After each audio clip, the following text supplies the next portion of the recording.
Mainly Peter Ryan came up with the idea of cultural camp. Shadow, who's here, Rodney Alderhoven, got in contact with him to say, listen, I've been up here in bush for a while and I'd really like to see what's changed, if anything's changed. And so they got talking, and then we brought down, I think it was about 6 or 7 young people down to talk. And they were mainly from Maningrida, and they brought down all their medicines and all that sort of stuff. It was fantastic. And we had locals from here that sort of ummed and ahed a bit, why are we bringing people down from the territory? We've got our own people here. And I said, well, show me these people. No one put their hand up. And I think we had probably 20 odd people down here. And it was just about that healing process, about the way they've gone on with their lives after invasion. And the same with us, we're a bit different. They didn't have the missions and all that sort of stuff up in the territory. And we did down here, and there's a lot of cross-breeding of Aboriginal people from across the state and also from interstate as well. And this is to get people to tell us what they're all about. And it's really, really good. The bonus for us is that we have someone like Dr. Lewis and also Rocky, who's a medical doctor as well. Lewis, being the psychiatric side of stuff, does narrative therapy, so to talk through your issues. And Rocky, being a medical doctor, we have our own doctor here as well. But they talk about the things that affect Aboriginal people. Might be the same in America as it is in New Zealand and here, and also from the territory. What do they do up there that we don't do here? Well, the structure itself is called an inipi. It is a lodge where there's the breath of life, where water is poured on stones that are heated in a fire, all of which is constructed in a very prayerful and very specific way. And what happens in there is that there's sharing of old songs, old Lakota songs and chants, and people have an opportunity to pray, to purify, to let go, and to receive, to listen and hear.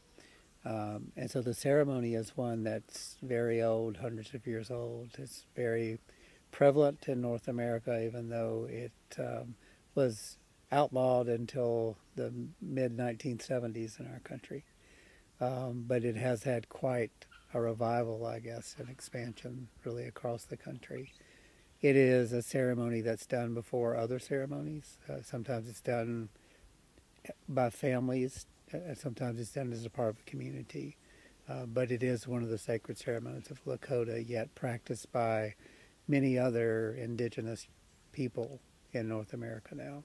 I don't know a lot about the culture here before Captain Cook, but from what I can see from murals that were drawn around the time of the invasion, it appears to me that Aboriginal Australians of this region had something that was like the sweat lodge.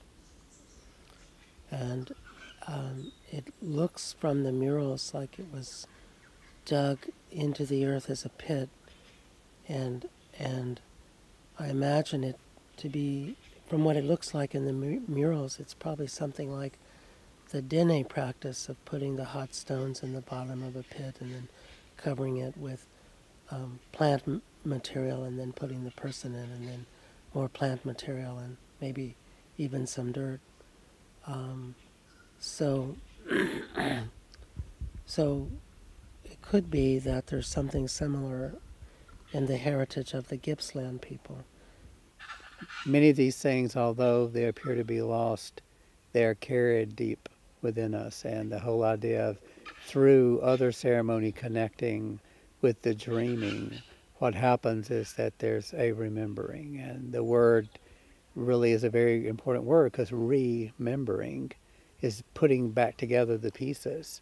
You know, that's what remembering is. It's pulling the members back together once again. And ceremony changes. You know, ceremony evolves. I've never been in a sweat lodge that was exactly like any other sweat lodge. And so it's a living thing. So it's always changing. And what is brought into the lodge, you know, shifts what we encounter in the lodge. There's a constant there, but in the blending of those two, it is continually made fresh and anew and made relevant to the day and time that we live. I suppose from where I come from, the people in the territory have a lot more medicine from the bush, and they use that every day. Whereas down here, I can walk into a chemist tomorrow night at 9:30 at night and pick up aspirin. Those mob out at Mount Ingrita, they're miles and miles away from Darwin and Katherine and places, and they find it really hard. So they have the cultural aspect and we have the urbanised version of Koori. So I think we get an idea of what each other uses to get through life. It was 2009 I did the National Indigenous Leadership Conference, and there was a fellow a little bit lighter than me, and his brother was Edwin, who was from Tennant Creek, and they were brothers. And he said, I can marry 3 of his sisters, but I can't touch the other one. My skin tells me I'm not allowed to. And I just sat there and I got up and went, oh, I'm just Jason from Victoria and I don't have any of this. And they went, yeah, but you have a supermarket, you have the movies, you have this. And I went, yeah, but you've got your language, your culture. He goes, but I live 5 hours drive from wherever I've got to get something. You're lucky you have what you've got. And I went, you're lucky because you have your culture. And they're going, you've got yours as well. Don't forget that. So to bring American Indians across to share their experience of the Canadian experience with residential schools is similar to the what happened here with the missions, and the residential schools operated up until the mid-80s. That's insane, to remove children for 10 months of the year from their families to basically Europeanise them to life is just incredible. And that sort of happened for us as Aboriginal people up until the 80s, but it was early 80s than what it was over there. So it's sharing those experiences and saying, hey, we're in the same boat, what do you do to get through it?